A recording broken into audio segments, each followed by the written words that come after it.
फुट्टी किस्मत। एक व्यक्ति जीवन से हर प्रकार से निराश था। लोग उसे मनुष्य के नाम से बुलाते थे। एक ज्ञानी पंडित ने उसे बताया कि तेरा भाग्य फला पर्वत पर सोया हुआ है, तू उसे जाकर जगा ले तो भाग्य तेरे साथ हो जाएगा। बस फिर क्या था, वो चल पड़ा अपना सोया भाग्य जगाने। रास्ते में जंगल पड़ा तो एक शेर उसे खाने को लपटा। वो बोला, भाई मुझे मत खाओ, मैं अपना सोया भाग्य जगाने जा रहा हूँ। शेर ने कहा कि तुम्हारा भाग्य जाग जाए तो मेरी एक समस्या है, उसका समाधान पूछते लाना। मेरी समस्या ये है कि मैं कितना भी खाऊं मेरा पेट भरता ही नहीं, हर समय पेट भूख की ज्वाला से जलता रहता है। मनुष्य ने कहा, ठीक है। आगे जाने पर एक किसान के घर उसने रात बिताई। बातों बातों में पता चलने पर कि वो अपना सोया भाग्य जगाने जा रहा है। किसान ने कहा कि मेरा भी एक सवाल है, अपने भाग्य से पूछकर उसका समाधान लेते आना। मेरे खेत में कितनी भी मेहनत कर लूं पैदावार अच्छी होती नहीं। मेरी शादी योग्य एक कन्या है, उसका विवाह इन परिस्थितियों में कैसे कर पाऊंगा। मनुष्य बोला, ठीक है। और आगे जाने पर वो एक राजा के घर मेहमान बना। रात्रि भोज के उपरांत राजा ने यह जानने पर कि वो अपने भाग्य को जगाने जा रहा है, उससे कहा कि मेरी परेशानी का हल भी अपने भाग्य से पूछते आना। मेरी परेशानी यह है कि कितनी भी समझदारी से राज्य चलाऊं, मेरे राज्य में अराजकता का बोलबाला ही बना रहता है। मनुष्य ने उससे कहा, ठीक है। अब वो पर्वत के पास पहुंच चुका था। वहां पर उसने अपने सोए भाग्य को झिझोक कर जगाया। उठो उठो, मैं तुम्हें जगाने आया हूँ। उसके भाग्य ने एक अंगड़ाई ली और उसके साथ चल दिया। उसका भाग्य बोला, अब मैं तुम्हारे साथ हरदम रहूंगा। अब वो मनुष्य न रह गया था, बल्कि भाग्यशाली व्यक्ति बन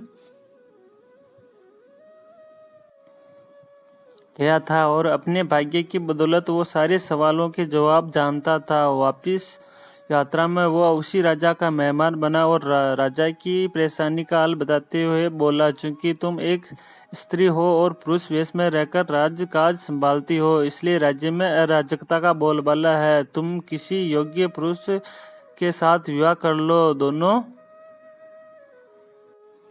मिलकर राज्य भार संभाल लो तो तुम्हारे राज्य में शांति स्थापित हो जाएगी। रानी बोली, तुम ही मुझसे ब्याह कर लो और यहीं रह जाओ। भाग्यशाली बन चुका हुआ मनुष्य इनकार करते हुए बोला, नहीं नहीं, मेरा तो भाग्य जाग चुका है, तुम किसी और से विवाह कर लो। तब रानी ने अपने मंत्री से विवाह किया और सुखपूर्वक राज्य चलाने लगी। कुछ दिन राजकीय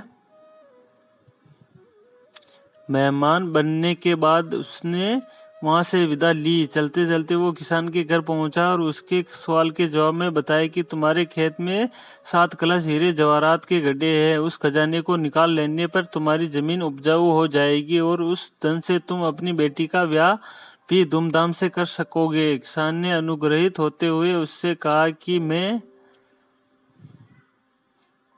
तुम्हारा शुक्रगुजार हूँ, तुम ही मेरी बेटी के साथ ब्याह कर लो। पर भाग्यशाली बन चुका वह व्यक्ति बोला कि नहीं नहीं, मेरा तो भाग्योदय हो चुका है, तुम कहीं और अपनी सुंदर कन्या का विवाह करो।